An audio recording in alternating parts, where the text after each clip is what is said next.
मालिक को प्रणाम। सभी भाइयों बहनों को प्रणाम। अनंत की यात्रा करते हुए पत्र संख्या 17 पढ़ते हैं, जो बहन कस्तूरी जी ने पूज्य श्री बाबूजी महाराज को लिखा था। पूज्य तथा श्रद्धेय श्री बाबूजी को सादर प्रणाम। लखीमपुर, 16 नवंबर 1948। मेरा पत्र मिला होगा। उस पत्र में मैंने जो दशा लिखी थी अब उसके बिल्कुल विपरीत हो गई है। मैंने आपको बेचैनी के बारे में लिखा था, परंतु अब तो वह बहुत ही कम रह गई है। जब से मैंने आपको वह पत्र लिखा था उसके दूसरे दिन से ऐसी दशा हो गई कि अब सिटिंग लेती हूँ और वैसे भी दिन भर में कई बार ऐसा मालूम पड़ता है कि मैं बिल्कुल ईश्वरमय हो गई हूँ और बड़ा फैलाव सा दिखता है। ऐसा मालूम पड़ता है कि मेरे में ही नहीं बल्कि सब जगह एकमात्र ईश्वर ही ईश्वर है। शांति तथा हल्कापन भी बहुत है। परम स्नेही श्री बाबूजी, मुझे ठीक दशा तो नहीं मालूम है, परंतु मास्टर साहब ही जानते हैं। जाने बस मेरी तो उस परम कृपालु मालिक से केवल एक यही विनती है और आपसे भी कर जोड़कर यही प्रार्थना है कि अब किसी तरह पीछे ना हटूं, आगे ही बढ़ती रहूं। वैसे मुझे आजकल की दशा भी अच्छी लगती है, परंतु बेचैनी इससे अधिक अच्छी लगती है। खैर, मालिक की जैसी इच्छा हो। भिखारिन को सदा ही सिर माथे है।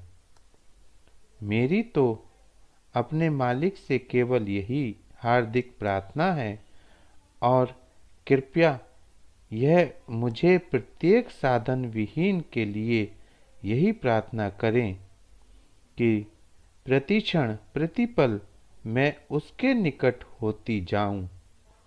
पूज्य श्री बाबूजी, मुझे तो बेचैनी की याद करके बेचैनी होने लगती है। अम्मा कहती है कि शब्द अब बहुत कम सुनाई देता है, मन भी बहका बहका सा लगता है। शब्द बहुत ध्यान देने पर सुनाई देता है। आपको प्रणाम कहती हैं, आपकी दीनहीन सर्व साधन विहीना पुत्री कस्तूरी।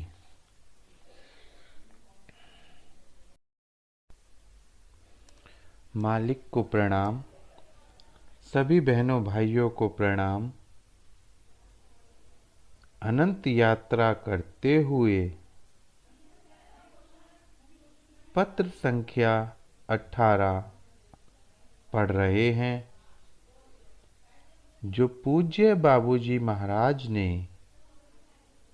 बहन कस्तूरी जी को लिखा था।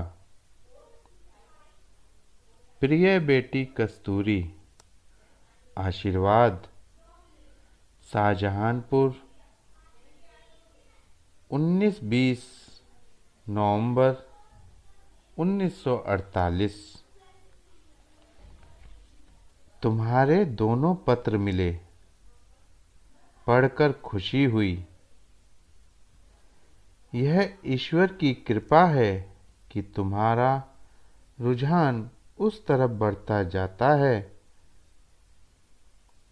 तुमने जो कुछ भी लिखा है उससे यह मालूम होता है कि तुम्हारी लय अवस्था बढ़ रही है, मगर अभी स्थायी रूप में नहीं हुई है, हो जावेगी अगर ईश्वर ने कृपा की और तुमने अपनी मेहनत जारी रखी। उस काम के लिए तंदुरुस्ती की भी जरूरत है, लिहाजा इसकी भी फिक्र रखनी चाहिए। तंदुरुस्त मैं भी नहीं हूँ, हर वक्त के दर्द ने मुझको कमज़ोर कर दिया है, मगर यह हालत मेरी बहुत कुछ सीखने के बाद हुई है। ईश्वर कमज़ोर की आवाज़ ज़्यादा सुनता है, मगर उसके सुनने से पेशतर हमको उपाय और अभ्यास करना पड़ता है, ताकि हम इस काबिल बन जाएं कि हमारी आवाज़ मालिक तक पहुंच सके। और इसके लिए तंदुरुस्ती आवश्यक है। तुम्हारा शुभचिंतक रामचंद्र।